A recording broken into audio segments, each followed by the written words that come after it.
What's up, guys? This is Damien with Hosh Online, and today we're taking a look at our full review of the Apple iPad Mini. As you guys know, we started to dive a little bit into the Apple products. We normally just do Android all day, every day, but to be able to have a perspective on how well or how not well Android is doing, it's good to look at the competition, and for you guys who like like iPads and iOS. I actually do like iPads, but you guys, maybe you'll like this, so we'll get some new viewers and open up the conversations in the comments with an opposing opinion. But to get into this review, we have the iPad Mini. It's thinner and lighter than the Retina iPad Mini, although it doesn't have the Retina display. Those speakers are very powerful in the bottom, and of course that's that lightning port everyone's gone so crazy. Now let's start off with the things that I like about the iPad Mini. The iPad Mini is super thin, as you can see. It's thinner than the Nexus 7. I would say it's similar in thinness to the Nexus 10, but definitely thinner than the iPad with Retina display or the Nexus 7, which is what normally most people would be thinking about buying.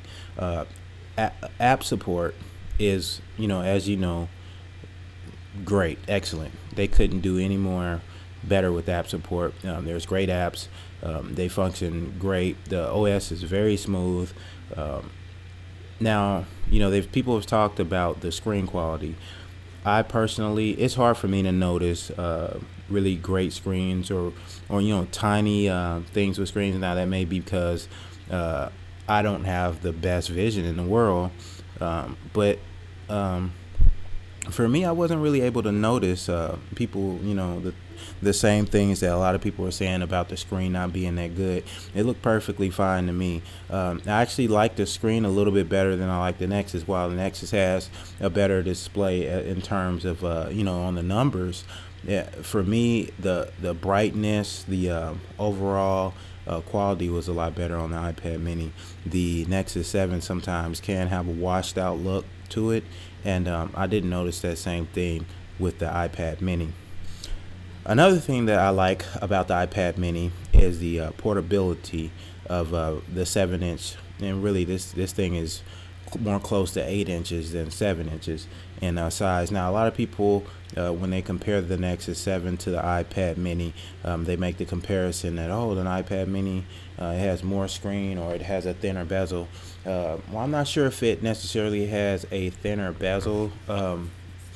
It does. It's a lot. It's bigger than the actual Nexus 7 iPad Mini is, and we'll see that later on. I'll put these two competitors next to each other, and you'll be able to see the difference in size between one and the other. Now, some things I don't like about the iPad Mini: while it's thin and it feels good in hand, it doesn't feel as good in hand as the Nexus. That material that's on the back, the size of the device, for once now we can say as an Android fan that this thing feels too big.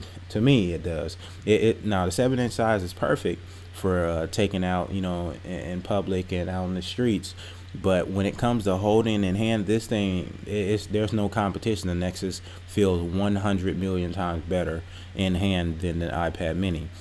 Whether that's important to you or not, that's up to you, but that's my opinion. Another feature that I think is really good on the iPad Mini is the speaker quality. The speaker quality definitely is a step up from the Nexus 7. I'm not sure if it's quite on par with the Retina iPad, but it's definitely a step up from the Nexus 7, and even for that matter the Nexus 10. The speaker audio sounds very full. Audio sounds very rich, definitely richer and more full than you would think coming from a 7-inch device. I think that as far as music wise, if you're listening from the stock speaker, external speaker, and not headphones or whatever, you're definitely going to have a better audio experience on the iPad Mini. Now keeping in mind Android is you can hack Android to do whatever you want. And there's hacks out there to make the battery, the audio quality on the Nexus 10 times better than it is right out of the box. But if you don't want to deal with all that and you just want to, unbox it and get into your device and start using it, then yeah, definitely you're going to have a better audio experience on the iPad mini. So overall, guys, what do I think about the iPad mini? Should you buy the iPad mini? Well, that's a difficult question. If you're into iOS, then there's really no other choice. You're going to buy an iPad mini. You're definitely not going to come to Android. I think that, like I've always said, the 7-inch form factor is the best form factor for media consumption. This thing is definitely lighter than the iPad with Retina display, 100% lighter. I would rather use this to read, watch movies, and consume media in bed or lounging around than the heavy iPad. Now, I do like the screen on the iPad better. I'm not able to notice how, the drastic differences that a lot of people have been saying, but I definitely can notice a difference in between the Retina iPad and the iPad mini, and for that matter between the iPad mini and the Nexus 7. But to answer the question, in my opinion, should you buy an iPad mini? I would say no. And you know why I would say no? Because the new iPad mini is going to be out. It's going to have way more features than this one. Apple always does this. That's the only reason why I would say don't buy the iPad mini. It's a great device. I like it, but if you haven't bought one by now, just go ahead and wait for the next one.